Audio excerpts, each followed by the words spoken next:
Hey everybody, we are back in the kitchen today and I'm so happy to be here. I'm glad you're here too. Listen, we're going to be tackling something that is a wonderful Southern tradition. It is red velvet cake. Now listen, it's Brad's favorite and his birthday's coming up soon. So I thought that I would make this cake for him for his birthday. And he's going to be surprised because his birthday's not for another 2 weeks, but we're going on vacation and we'll be gone on his birthday. So this is a good time to do it. Now listen, this process, it's lengthy because we're making a cake. This isn't fast food. But if you don't want to watch this whole stinking video, then you can go to jamieteachmetocook.com and you can scroll down in the page and you'll see the recipe. It's going to be able to print it out or you can download it. It's totally your option. But I understand if you're busy, you don't have time to watch the video, you just want the recipe, boom, I got you covered. So listen, we're going to start off. This cake, like I said, there's nothing really spectacularly different about it. It's an old cake recipe from, well, I don't know exactly the year, but it's been around forever. And it used to rely on a chemical reaction to get the color back in the day. They didn't use red food coloring. They relied on the buttermilk with the vinegar and the cocoa, something about alkalinity with the cocoa when it hit the vinegar and the buttermilk, something went boom and got a little funky color. Well, we don't like funky color, we like fun color. So we're going to jazz ours up the normal, natural way. It's not really natural, I don't suppose. We're going to be using food coloring, food grade food coloring that is safe to use. It's not going to hurt anybody. It might make our teeth red, but that's okay because that's the fun part of eating a red velvet cake is that you might get red teeth. Now listen, I've already started a little bit here. I've got everything measured out, and I have got, this is a stick of butter, and I'm just going to continue to cream it together like this. We want to incorporate just a little bit of air into it, and I've already beat it considerable before we started filming here. So we're ready to add the sugar now. It's going to call for 2 cups of white granulated sugar. It just goes straight in, but easy peasy. Keep mixing, y'all. Start off kind of low, because you don't want plain sugar everywhere. Here we go. It's starting to come together. I'm going to scrape down the sides just a little bit.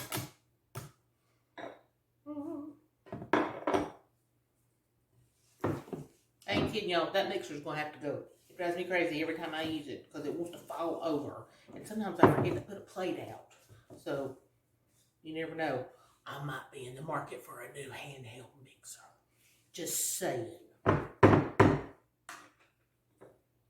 Alright, here we go. So get this butter and sugar mixed up pretty good. It's not going to get creamy at this stage because there's really too much sugar for it to combine and make a semi-liquid. But that's okay, because we're not looking for that. We're just looking for it to be incorporated a little bit like this. We're going to start adding our eggs. I've got 4 regular large eggs already cracked in my bowl. Just going to start adding them one at a time, mixing them in.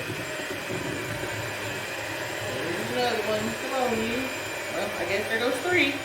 He wanted to go with his brother.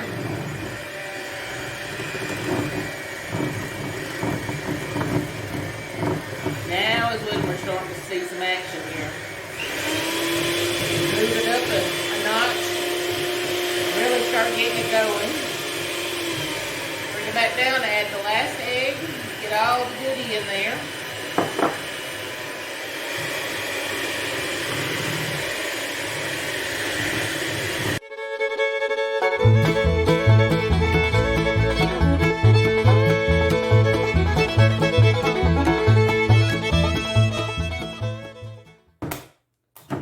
Mix this about, I don't know, 3 or 4 minutes because we want that sugar to start breaking down and binding with these fat solids that are in the butter.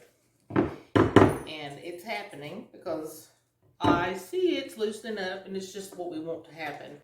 So basically we want to let this go for about 3 or 4 minutes. We want that sugar start breaking down and this fat solid starts to come together and bind and get a little air incorporated. Oscar's barking. So just gonna beat it a little bit more.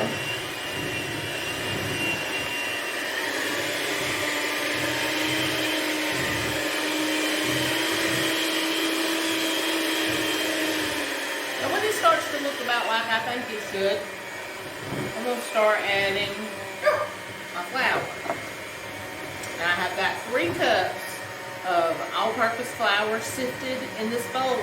Now, you could use half and half if you want. You could use half cake flour and half all-purpose if you want to. I've got to be honest. Cake flour,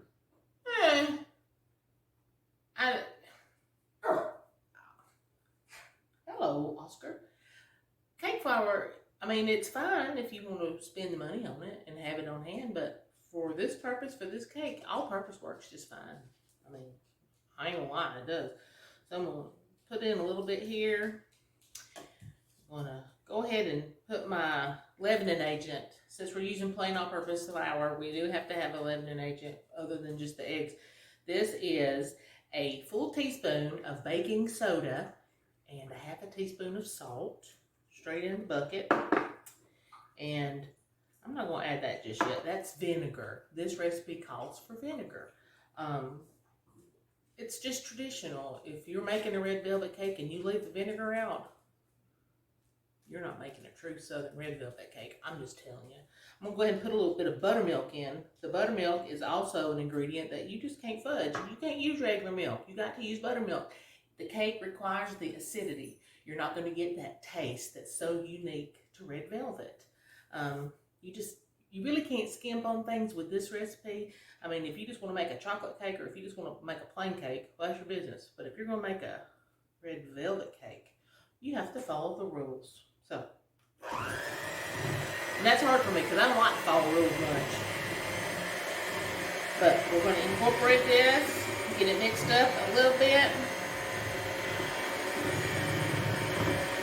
And it comes together in no time at all. I'm going to add the rest of my buttermilk. And I'm going to add the rest of my flour. I am going to go ahead and add my oil. This is a cup of canola oil. And I know we've got a stick of butter in it, but this cake requires the fat. It needs it. So, use it. God, I had it, y'all. All right. Here we go. I'm going to turn it on low. Just start getting it mixed up again.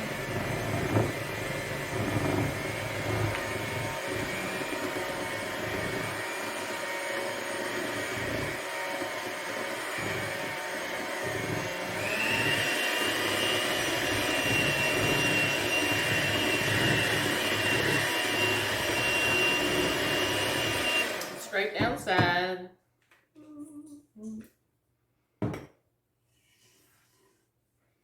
Because we want all that goodie off the sides to get incorporated in our batter. There must be somebody outside because that dog's just going nuts.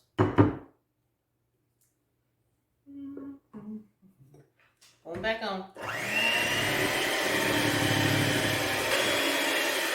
Okay, now at this point in life, we've just got a lovely cake batter, but we're not done. Like I said, we have to add our vinegar, which we're going to right now. This is just, it's 2 teaspoons of white vinegar. You need to use white. You don't want to use apple cider vinegar because you don't want the apple flavor. You just want a neutral white vinegar. This is a half a cup of cocoa powder. All red velvet cakes require cocoa powder.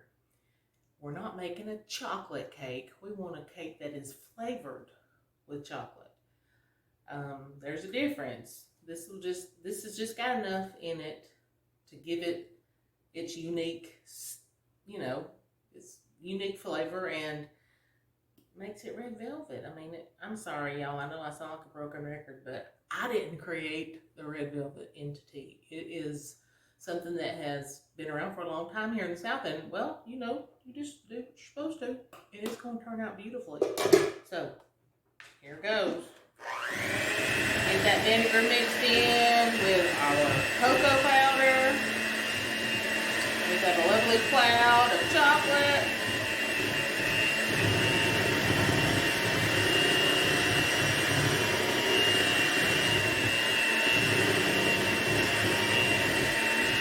And we're mixing.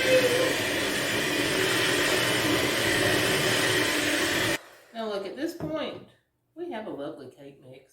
And, you know, like I said, it's lightly flavored with chocolate. I want you to look at all this cocoa that fluttered out. I'm just going to stick it back in. We have a lightly chocolate flavored cake. But we don't want it to look like a chocolate cake. We want it to be vibrant and red. So we just pull out our friend, red food coloring. Now, I don't have a regular bottle of red food coloring. I've got some gel coloring. I've never used it in a red velvet cake before, so it might take this whole stinking little bottle, or it might just take a few squirts, but I'm going in with a substantial amount. And if I need some more, I've got some more in this little thing. So let's see what happens when we mix this up.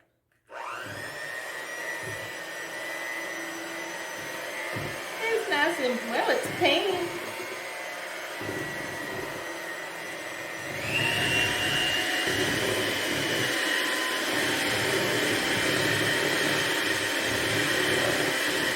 Yeah, that's not quite what we want. We want it to be, bam, red. So let me open up this. It's Christmas red. If that don't do it, it ain't getting done. Let's get a knife. I use this one to decorate cake. To use for my frosting. Just made a hot mess out of that. And it is a beautiful shade of red. Let's see what happens. I don't know. It's an adventure. Come on, Precious. Let's see what you do. Ooh, that's better. That's a nice red. It's getting there. I think if I had just a bottle of good old-fashioned water-based color, that I really get that vibrant blood red that is so typical in a traditional red velvet cake. But, you know, I don't have it. So, we're going to have a pink velvet cake. Is there anything wrong with that?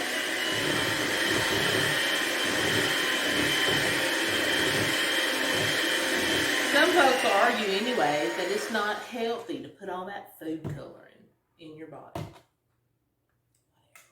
Everybody's got to have something to gripe about these days, so that's one. Whatever. Let's just scrape some of this down, maybe get a little more of that color in here. But seriously, if you wanted it redder than this, you're going to have to add more food coloring. But for my needs, it's just not necessary, so I'm not going to. This is going to serve my purpose just fine. Because, well, number one, I'm not a professional baker, and number two, it's for somebody's birthday, and he'll just be glad he's getting something. That's what I'll say. All right, so I'm going to fill these pans up. I have got 3 set out here. 3 will just barely fit in my oven.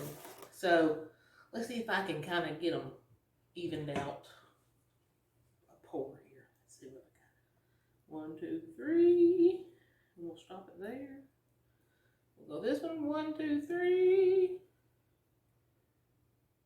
And then we'll just continue filling until we think we've got enough in each one. Alright. Scrape her down again. Go back in for a little more. Well, they won't be big fat cakes, that's for sure. But I like for a red velvet to be 3 full layers. I don't know, I feel like you're getting a little bit gypped if you're just going to go for 2 layers for this cake, which you could. These are 9-inch pie pans. They're not pie pans, they're cake pans. They're 9-inch. If I had an 8-inch pan, well, that would be sweet.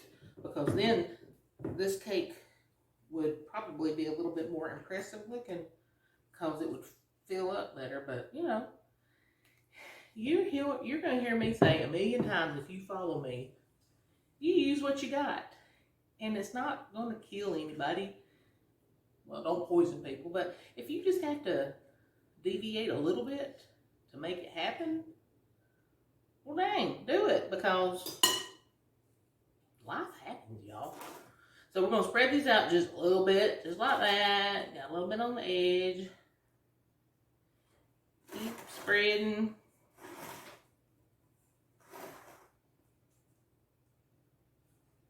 We'll spread this third one out, and then we are going to stick them in a 350-degree preheated oven. I am going to set these suckers to bake for, I don't know, we'll go for 25 minutes at first, and then I'm going to check them, because I might have to turn them midway, well, not midway, but well into the baking process, because if I turn them too early, they're going to fall, and that would be awful. I happen to know that these three will just fit. So, cross your fingers. Here's 25 minutes. Let's start. We'll be back. Okay, y'all. These cakes are about done, I think. I stuck them back in for an extra 2 minutes, so that's a total of 27 minutes that I baked them for. And I believe we're right where we want to be. Yes. Fingers bounce back. They smell good. It smells a little bit like chocolate. So I'm just going to stick them here on some wire racks and let them sit and cool off while we make some frosting. So let's talk about the frosting. Most red velvet cakes have a traditional cream cheese frosting on them. That's kind of what makes them red velvet cakes, I suppose, in addition to the vinegar and the buttermilk.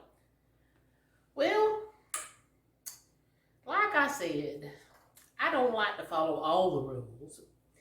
And in this case, I'm not going to, because Brad, he likes cream cheese frosting, but he prefers my Russian buttercream.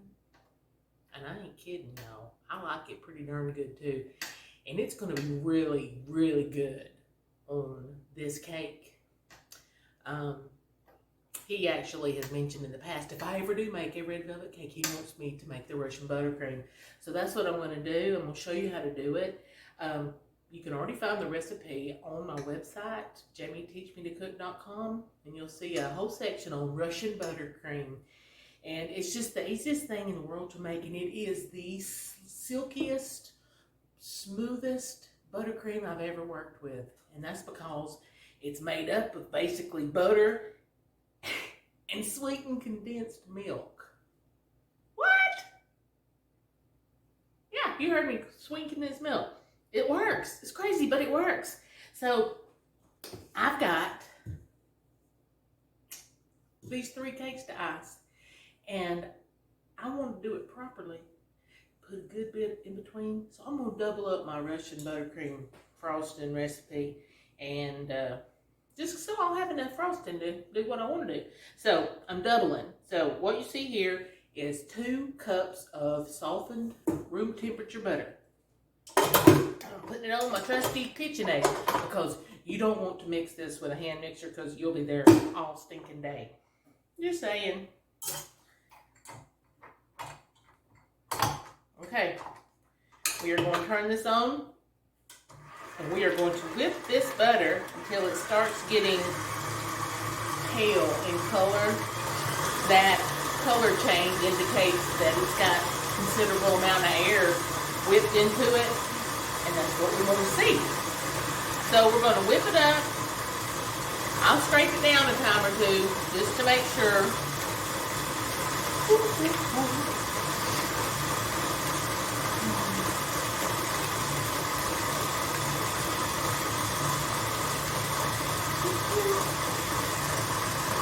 I'll stop it, and I will scrape it down.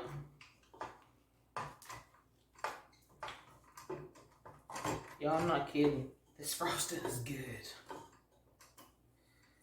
It's real good. And you can make flavors. You can make chocolate just by adding some cocoa. As long as you sift it, it'll stay nice and silky.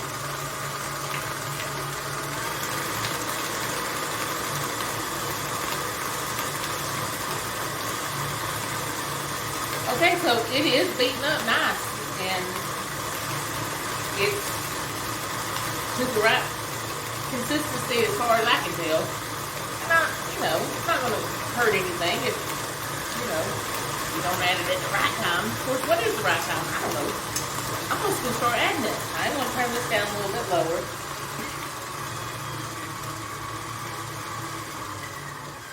And that's going to go in with my condensed milk.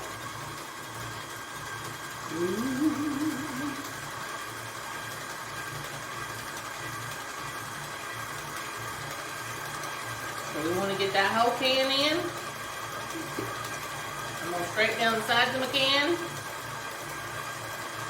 See if I don't make a mess. Hopefully I won't. Look at that. Yay! Oh snap, I did get a little there. Oh well.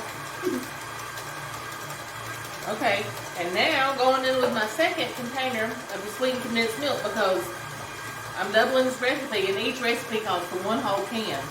So this is another 14-ounce can of sweetened condensed milk. Let me whip it in pretty good. Let it go.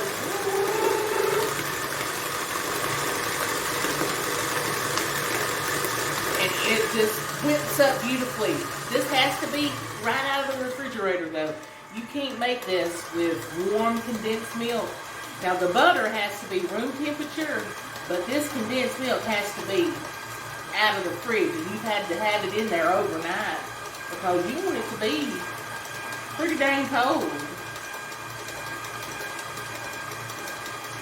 Now I have found that it's just the nature of the beast when you're working with room temperature butter and with a product that is so liquid like this condensed milk is, that sometimes you end up, if it's a hot day, you might end up with frosting that you don't feel is ever going to whip to where you could spread it on something. Well, I like to go the extra mile because I like to use my piping bag sometimes to make, pretty decorations. And so, while this frosting is totally spreadable as it is, I like to add just a little bit of powdered sugar. So let me whip it just a little bit, just to incorporate the air in it that I want. And I am going to go hit it with some vanilla, because it doesn't have a whole lot of flavor right now. It's just butter and condensed milk. And I have to lower the speed or else I'll get a face full. So it's a teaspoon per recipe. So there's 1 teaspoon. And there goes number 2. Turn her back up, girls and boys. Turn her back up.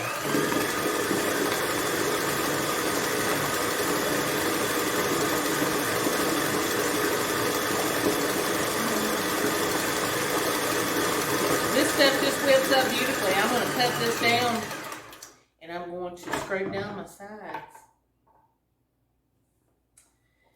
And I'm going to hold it up so that you can see what I'm dealing with right now. It is just delightful. Tastes stinking good. It tastes a little bit, Brad noticed it. He said it tastes a little bit like caramel. Because, if you put that can of condensed milk unopened whole in a thing of boiling water and let it go for a little while, well, actually you have to let it go for hours. Or you can put it in a crock pot and let it go overnight. It turns into a big old solid hunk of caramel.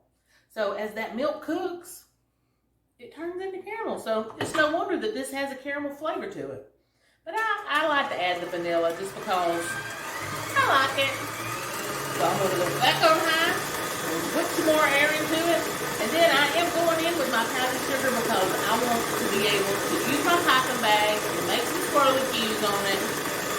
Because it's a birthday. I mean, hello. on high speed for like maybe 7 to 8 minutes. I'm not gonna make you stand here and watch me do this for 7 to 8 minutes. So just pretend like it's been 7 or 8 minutes. So we've got frosting. And if I didn't want to make some pretty swirlies, I could just take it as is. See how it's, you know, it's almost got the consistency of a meringue, but it tastes a heck of a lot better than meringue. Heck yeah. But it's just not stiff enough for my purpose. So I'm going back on here.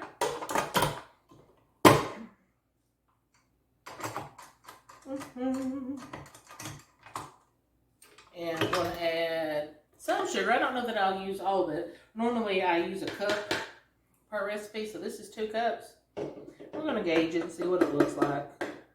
Well, shoot, I just about put it out. We'll see what happens.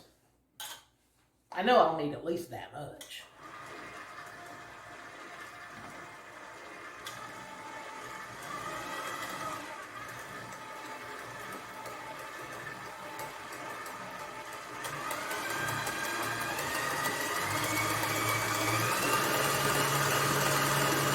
In with the rest of it because I can just tell that I'll need it.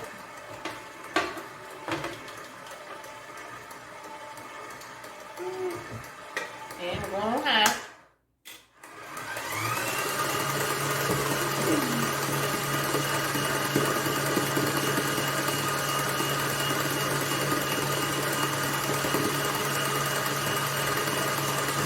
And it's coming together just the way I want it to. I am going to let it continue to mix for a few minutes as these cakes continue to cool down. Because, you know, I'm getting some air incorporated into this butter mixture. And it just makes it voluminous and it just helps it be silky and lovely and light in texture. And that's exactly what we're aiming for. So I'm going to let this go. I'm going to let these continue to cool. And when we come back, I'll have things ready to frost. And we're almost done, okay? I'll be back.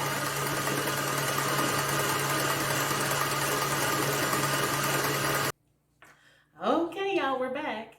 This thing has cooled off. I have already started to frost it because, well, you don't have to see me frost cake. You know how to frost cake. But it is nice in 3 layers. And so this stuff is just spreading on just like butter. It's a good thing, too, because there's a lot of butter in it. And it is really soft, so I don't suggest you make this if it's going to be a super hot day in the summertime because your frosting is just going to melt on you. You can make it if you're going to have a refrigerator handy because I'm telling you, as good as it is, it's as temperamental as me, and that's a lot. So just do the best you can with it. Because it tastes so stinking good, you won't even care really that it's melting. I know I won't. And like I said, I am not a professional cake decorator. So what I'm trying to do, basically, is just get the sides good and covered. Because I have a plan for this cake. And you're going to see it come to fruition here in just a few minutes. So let me just continue my journey around the sides of this cake. Just kind of smoothing and getting it as good as we can. You know, there's something to be said for rustic. And I guess I qualify for rustic because definitely not professional here. And that's okay. You know why? Because it makes me happy to do it. Makes Brad happy when I do it. And I think, you know, there's joy to be found in that. So, people worry too much. Oh, quit worrying. Just jump in, hang on, and see where it goes. If it don't go nowhere, oh well, nothing lost.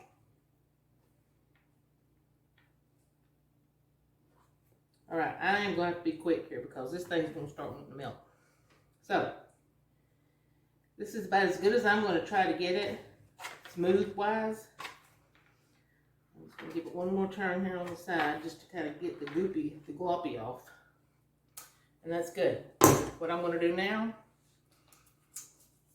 I have made myself a guide of sorts because I want to put this on top of this cake because I don't want these crumbs to go all over creation.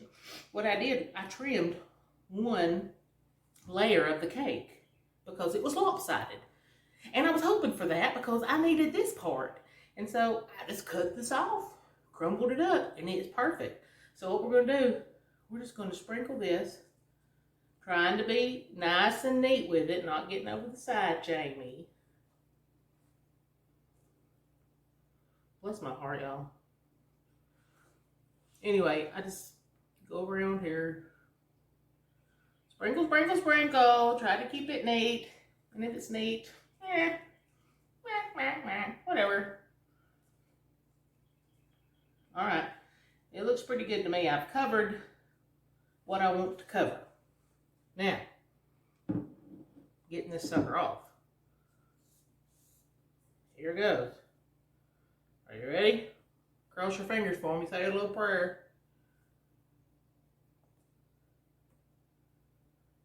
Well, that did just fine.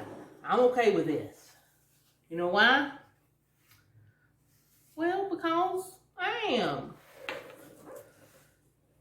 Now I'm going to take this and get it off of my turntable.